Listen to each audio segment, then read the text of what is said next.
menggarap, dan ratusan ton sayuran dipanen setiap hari untuk dikonsumsi?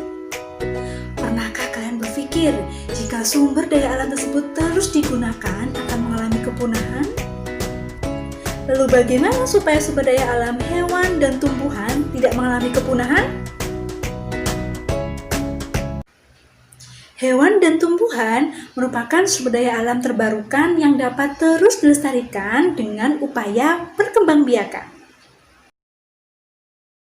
Oke, sekarang kita masuk pada pembahasan yang kedua, yakni sistem perkembangbiakan pada tumbuhan dan hewan.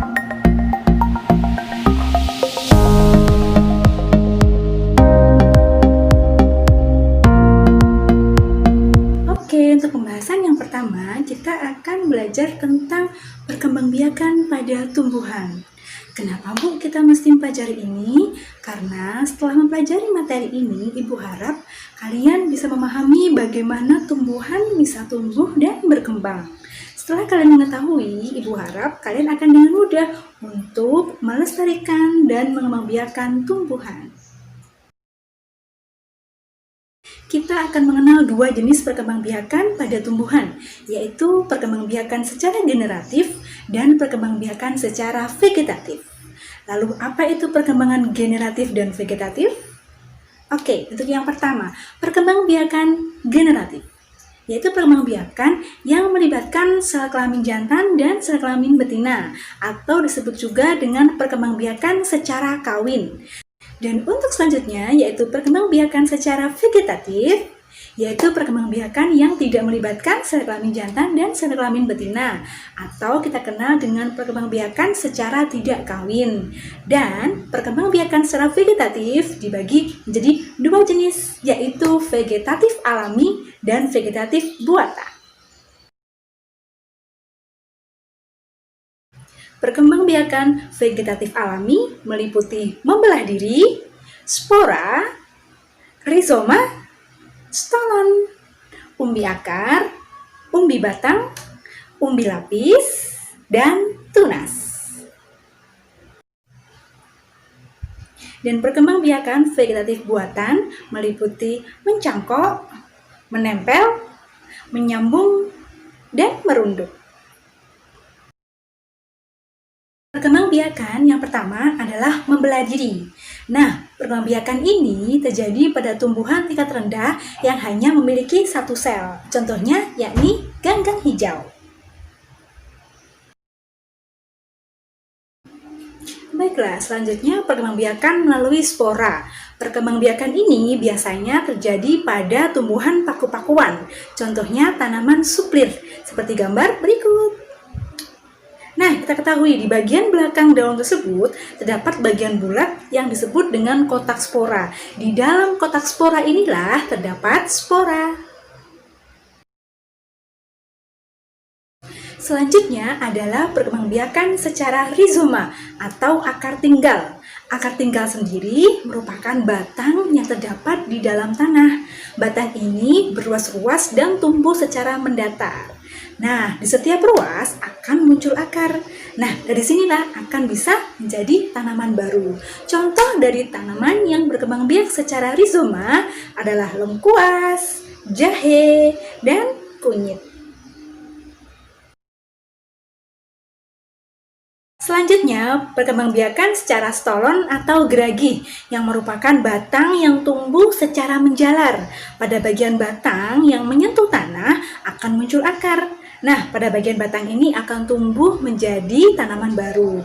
Contoh dari tumbuhan atau tanaman yang berkembang biak secara stolon adalah arbeing dan rumput teki. Selanjutnya adalah umbi lapis. Contoh tanaman yang berkembang biak secara umbi lapis adalah bawang merah dan bawang putih. Nah, pada bagian yang berlapis-lapis pada tumbuhan ini merupakan tunas. Nah, ketika tunas tumbuh membesar akan terbentuk siung dan muncul tanaman baru. Selanjutnya adalah umbi batang. Pada umbi batang terdapat mata tunas. Nah, mata tunas ini dapat tumbuh menjadi tanaman baru. Contoh dari tanaman yang berkembang biak secara umbi batang adalah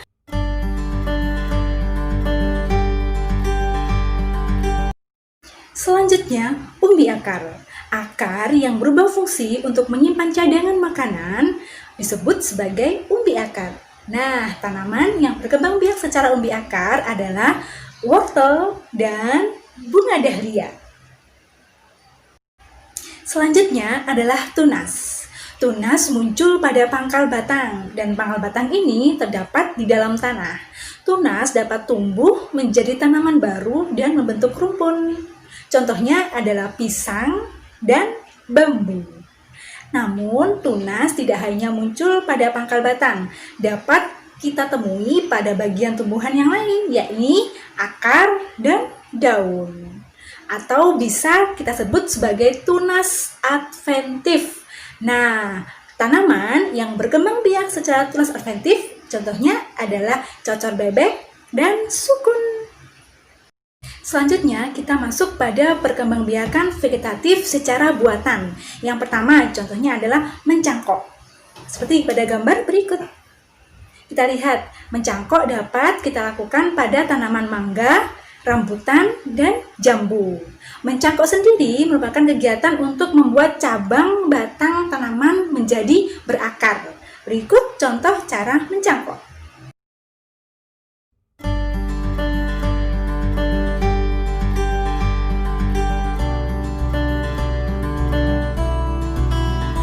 Selanjutnya adalah okulasi atau menempel, yakni menggabungkan tunas suatu tumbuhan pada batang tumbuhan lain. Tujuannya adalah untuk menggabungkan dua sifat yang berbeda. Nantinya tumbuhan akan memiliki bunga atau buah yang memiliki sifat yang berbeda. Contohnya adalah okulasi pada bunga mawar. Nantinya bunga mawar akan memiliki bunga yang berwarna-warni dan terlihat lebih indah. Selanjutnya adalah menyambung. Menyambung bertujuan untuk menggabungkan dua sifat unggul dari dua individu yang berbeda. Tanaman yang dapat disambung adalah tanaman yang masih dalam satu keluarga, misalnya tomat dan terong. Nah, perkembangbiakan vegetatif buatan selanjutnya adalah merunduk. Merunduk merupakan proses menimbun batang ke dalam tanah. Contoh tanaman yang berkembang biak secara merunduk adalah apel, arbei, dan stroberi. Kita masuk pada perkembangbiakan secara generatif, yakni perkembangbiakan tumbuhan secara kawin atau perkembangbiakan tumbuhan yang melibatkan sel kelamin jantan dan sel kelamin betina. Nah, pada tumbuhan, alat reproduksinya adalah bunga. Kita ketahui, pada bunga terdapat sel kelamin jantan dan sel kelamin betina. Sel kelamin jantan pada tumbuhan adalah benang sari dan sel kelamin betina adalah putik. Berikut bunga beserta bagian-bagiannya.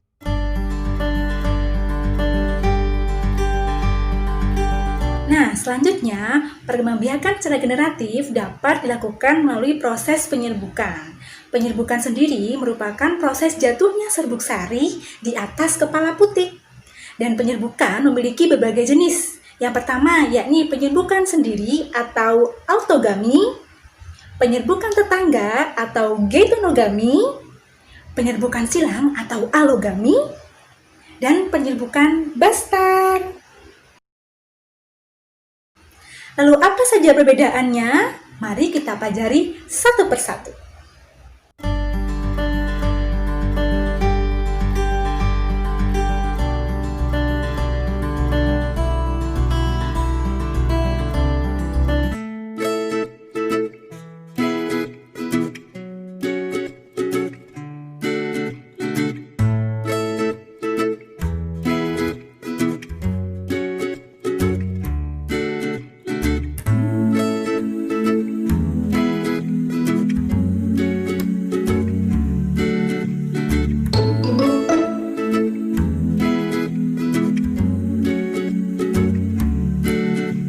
Pada perkembangbiakan secara generatif, kita juga mengenal yang namanya proses pembuahan, penyebaran biji, dan perkecambahan.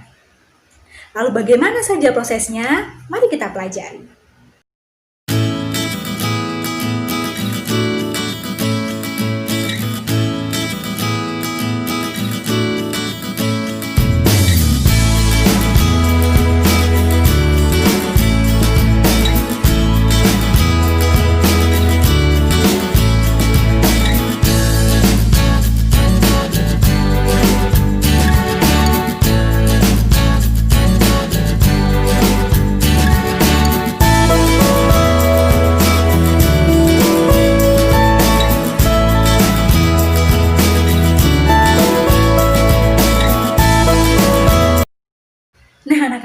kita sudah selesai untuk belajar tentang perkembangbiakan pada tumbuhan. Kita sudah mengenal perkembangbiakan secara generatif dan juga perkembangbiakan secara vegetatif. Kita pun sudah mengenal ada vegetatif alami dan ada vegetatif buatan. Ibu harap setelah kalian mengetahui jenis-jenisnya dan contoh-contohnya, kita bisa mengembangbiakan dan melestarikan tumbuhan. Sampai jumpa di pertemuan selanjutnya, yakni membahas tentang perkembangbiakan hewan.